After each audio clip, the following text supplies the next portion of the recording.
بسم اللہ الرحمن الرحیم والفکر ہوا ترتیب۔ فکر کی تعریف کرتے ہیں کہ نظر و فکر کہتے ہیں امور معلومہ کو ترتیب دینا تاکہ مجہول تک رسائی ہو، خواہ وہ تصور مجہول ہو یا تصدیق مجہول ہو۔ تصور مجہول ہو جیسے انسان کی معرفت حاصل کرنے کا ارادہ ہو اور ہمیں حیوان اور ناطق کا پتہ ہو تو ہم ان کو ترتیب دیں گے، حیوان کو مقدم ناطق کو مؤخر کریں گے اور کہیں گے حیوان ناطق، تو انسان کا تصور حاصل ہو جائے گا۔ اور مجہول تصدیق حاصل کرنی ہو جیسے ہمیں یہ معلوم کرنا ہو کہ عالم حادث ہے تو ہم متغیر کو ان دونوں کے درمیان میں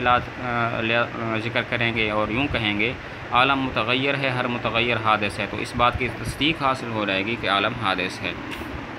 نظر و فکر کی تعریف کرتے ہیں کہ فکر کہتے ہیں امور معلومہ کو ترتیب دینا تاکہ مجہول تک رسائی ہو، خواہ وہ مجہول تصور ہو یا مجہول تصدیق ہو۔ مجہول تصور ہو جیسے انسان کی معرفت حاصل کرنی ہو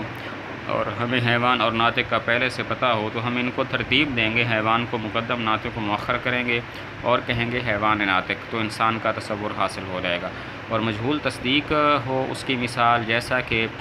اس بات کی تصدیق کرنی ہو کہ عالم حادث ہے تو ہم متغیر کو دونوں کے درمیان میں رکھیں گے اور یوں کہیں گے عالم متغیر ہے، ہر متغیر حادث ہے، تو تصدیق حاصل ہو جائے گی کہ عالم حادث ہے۔ ترجمہ دیکھیں، والفکر اور فکر ہوا ترتیب امور معلومات، وہ امور معلومہ کو ترتیب دینا ہے، للتعدی الی المجہول، مجہول تک رسائی کے لیے، کما اذا حاولنا، جیسا کہ جب ہم ارادہ کریں تحصیل معرفت الانسان، انسان کی معرفت حاصل کرنے کا،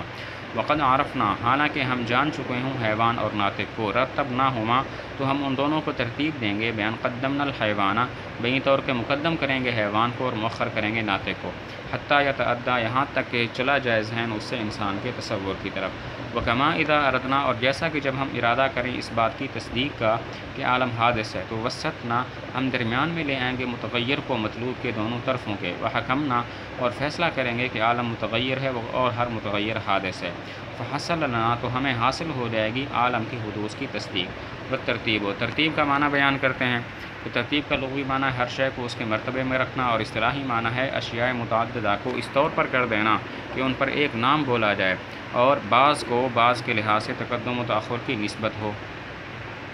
مثلا حیوان اور ناطق ہے، یہ متعدد چیزیں ہیں، ان کو اس طرح اکٹھے کر دیں کہ ان پر ایک نام بولا جائے یعنی حد، اور حیوان کو مقدم اور ناطق کو مؤخر کر دیں۔ ترتیب کا معنی بیان کیا، ترتیب کا لغوی معنی ہے ہر شے کو اس کے مرتبے میں رکھنا، اور اصطلاحی معنی ہے متعدد اشیاء کو اس طرح کر دینا کہ ان پر ایک نام بولا جائے اور بعض کو بعض کے لحاظ سے تقدم و تاخر کی نسبت حاصل ہو۔ مثلا حیوان اور ناطق یہ متعدد چیزیں ہیں، ان کو اس طرح کر دیں کہ ان پر ایک نام بولا جائے یعنی حد، اور حیوان کو ناطق پر مقدم کر دیں۔ ترجمہ دیکھیں، والترتیب، اور ترتیب لغت میں جعل کل شیء، ہر چیز کو بنانا ہے اس کے مرتبہ میں، وفی الاصطلاح، اور اصطلاح میں جعل الاشیاء المتعددۃ، متعدد چیزوں کو بنانا ہے، بحیث، اس طور پر کہ تطلق علیہا اسم الواحد، ان پر بولا جائے ایک نام، ویکون، اور ہو ان کے بعض کے لیے نسبتاً الی البعض، بعض کے لیے نسبت، ویکون لبعضھا نسبۃ الی البعض، اور ہو ان کے بعض کے لیے نسبت بعض کی طرف،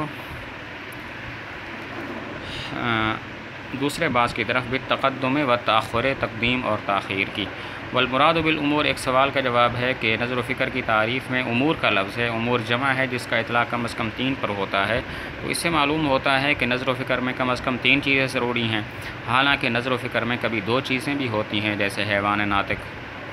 سوال یہ ہے کہ ترتیب میں نظر و فکر کی تعریف میں امور کا لفظ ہے اور امور جمع ہے، اور جمع کا اطلاق کم از کم 3 پر ہوتا ہے، تو اس سے معلوم ہوتا ہے کہ نظر و فکر میں کم از کم 3 چیزیں ضروری ہیں، حالانکہ نظر و فکر میں کبھی 2 چیزیں بھی ہوتی ہیں جیسے حیوان ناطق۔ اس کا جواب دیا کہ امور جمع سے مراد ما فوق الواحد ہے، اور ما فوق الواحد کا اطلاق 2 پر بھی ہوتا ہے۔ وکذالک، ایک فائدہ بیان کیا کہ